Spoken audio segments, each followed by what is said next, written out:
علی بھائی، جدید مسائل جیسے کرپٹو کرنسی کو کچھ علماء حلال کہتے ہیں، ڈراپ شپنگ کو، اور بہت سارے حرام کہتے ہیں، تو ان اجتہادی مسائل میں کس کے فتوے یا رائے؟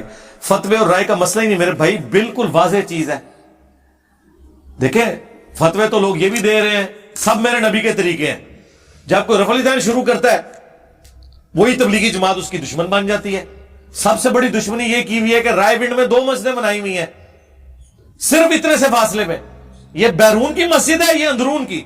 یار، یہ دنیا کی تاریخ میں کبھی اتنی بڑی بدعت ہوئی ہے کہ باہر سے آنے والے مسلمان اس مسجد میں نماز پڑھیں اور پاکستان کے مسلمان اس مسجد میں پڑھیں؟ کیوں؟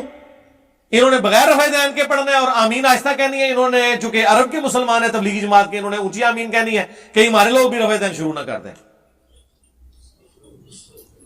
یہ حرکت کبھی سعودیہ والوں نے کی ہے کہ انفی جو ہے الگ نماز پڑھیں کہ ہمارے لوگ رفع الیدین چھوڑ ہی نہ دیں؟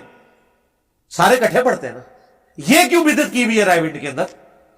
بدعت کبریٰ ہے، یہ امت کی جمعیت کو توڑنے والی چیز ہے۔ تو یہ اس طرح کے اجتہاد کون سے اجتہاد ہیں؟ اب رہ گیا یہ مسئلہ، میں نے پہلے بھی بتایا کہ آپ کو بھی اللہ نے عقل دی ہے نا۔ ایک بندہ کوئی بات بیان کرتا ہے، آپ اس کے دلائل دیکھیں، اس کو کاؤنٹر ویریفائی کریں، دوسرے کے بھی دلائل دیکھیں، کاؤنٹر ویریفائی کریں گے کس نے آیت اور حدیث پیش کی اور کس نے صرف ایک سطحی بات کر دی۔ اب 2 بندے سطحی باتیں کر کے سائڈ پہ ہو جائیں اور میں قرآن و حدیث پیش کر رہا ہوں اور آپ کے 3 رائے ہو گئی ہیں، یہ تو بڑی سخت زیادتی ہے یار۔ گھوڑے اور گدھے کو برابر تو نہ کریں یار۔ آپ اپنے گدھے کے اوپر کالی اور سفید لکیریں پھیر کے زیبرا تو نہ بنائیں۔ زیبرا حلال ہوتا ہے تو پتہ ہے، ہاں، کیونکہ گھریلو گدھا جو ہے نا یہ حرام ہے، بخاری مسلم میں ہے۔ زیبرا گھریلو گدھا نہیں ہوتا، یہ جنگلی گدھے میں آتا ہے، یہ حلال ہے۔ تو سرکار آپ اپنے گھریلو گدھے کو سفید اور کالی لکیریں پھیر کے انجینئر بنانے کی کوشش تو نہ کریں نا، یہ تو نہ کریں نا یار۔ ہم ہر چیز میں دلیل دیتے ہیں۔ کرپٹو کرنسی کے بارے میں نے کہا تھا کہ جب تک گورنمنٹ کی گارنٹی پیچھے نہیں ہے اس وقت تک آپ رسک نہ لیں۔ اس کرنسی کو میں حرام نہیں سمجھتا۔ جتنے ہماری کرنسی نوٹ بھی جو ہے اس کی بھی تو کوئی ورتھ نہیں ہے اگر اسٹیٹ بینک ہٹ جائے۔ اس کے اوپر لکھا ہوتا ہے حکومت پاکستان کی ضمانت سے شائع ہوا، یہ لکھا ہوتا ہے نا۔ حامل حاضہ کو مطالبہ پر ادا کرے گا، یعنی جو اس نوٹ کا پوزیسر ہے نا اسے اسٹیٹ بینک مطالبے کے اوپر اس کے ایکویلنٹ سونا ادا کرنے کا پابند ہے، ورنہ تو یہ کاغذ کا ایک ٹکڑا ہے نا۔ ڈالر اور پاکستان کا جو 1000 کا نوٹ ہے یا 5000 کا نوٹ، ڈالر سائز میں اس سے چھوٹا ہے لیکن اس کی ورث زیادہ ہے۔ کیوں؟ اس کے پیچھے یو ایس اے کی گورنمنٹ کی گارنٹی ہے، اور وہ بھی گارنٹی پیچھے سے ہٹ جائے تو گیا۔ تو یہ کاغذ کا نوٹ اصل ورتھ اس کی وہ گارنٹی ہوتی ہے جو اسٹیٹ بینک دیتا ہے اس ملک کا۔ تو کرپٹو کرنسی کے پیچھے بھی اگر کوئی جس طرح باہر کے ملکوں میں اب اس کو آفیشل یوز کر رہے ہیں تو کوئی مسئلہ نہیں اس کے اندر۔ مسئلہ ہمارے ملک کے اندر بنا ہوا ہے جس کے اندر پھر ایشوز کھڑے ہو جاتے ہیں۔ فی نفسی اس کے ساتھ کوئی مسئلہ نہیں ہے۔ جس طرح کاغذ کے نوٹ کی کرنسی آپ یوز کر سکتے ہیں اس کو بھی کر سکتے ہیں، لیکن وہ دوسرا انہوں نے کہا ڈراپ شپنگ والا۔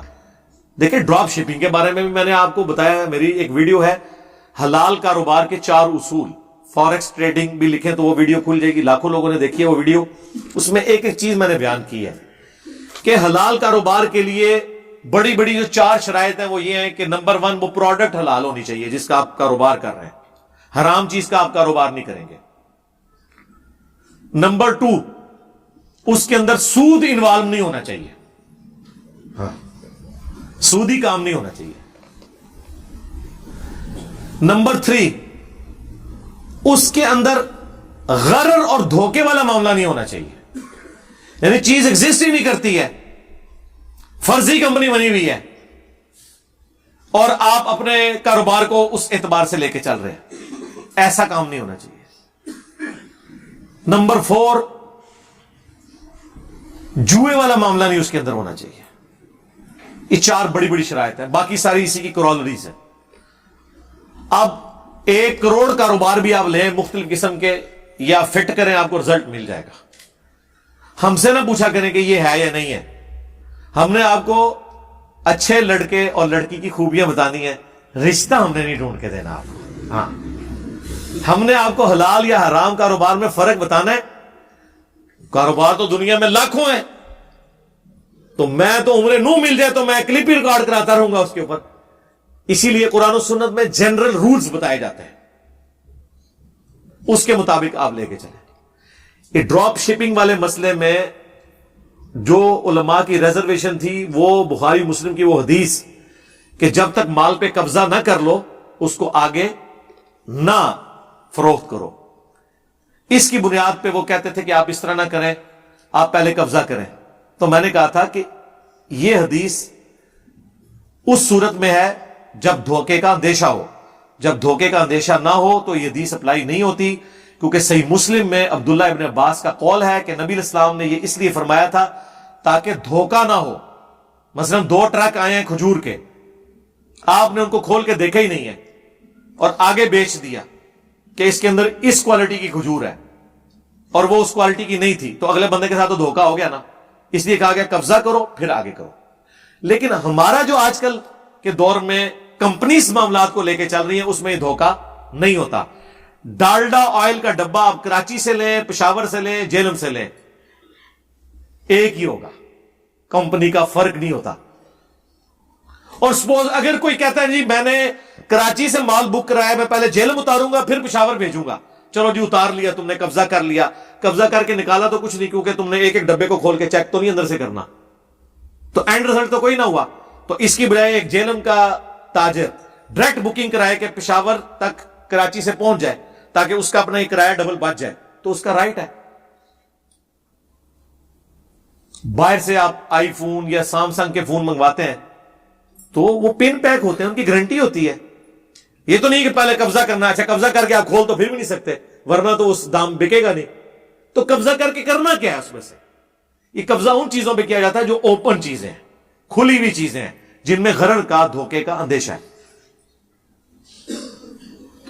اس طریقے سے 10 بدست کاروبار کا سونے کا نبی اسلام فرمایا, وہ صحیح مسلم میں حدیث ہے. ایک صحابی نے ایک ہار خریدا جس میں موتی بھی لگے ہوئے تھے, سونا بھی, غالباً وہ 12 تولے کا تھا, لیکن سونا اس میں زیادہ نکل آیا. اتنا سونا اس کم سونے پہ انہوں نے خریدا تھا. تو پھر نبی علیہ السلام فرمایا کہ جو یہ سونا ہے, چاندی ہے, گندم ہے, کشمش ہے, اناج ہے, اس کا کاروبار 10 بدست کرنا ہے, ادروائز اس میں سودی انوالومنٹ ہو جائے گی. یہ ریزن تھی. تو وہ لاجکس ہوتی ہیں اس کے پیچھے.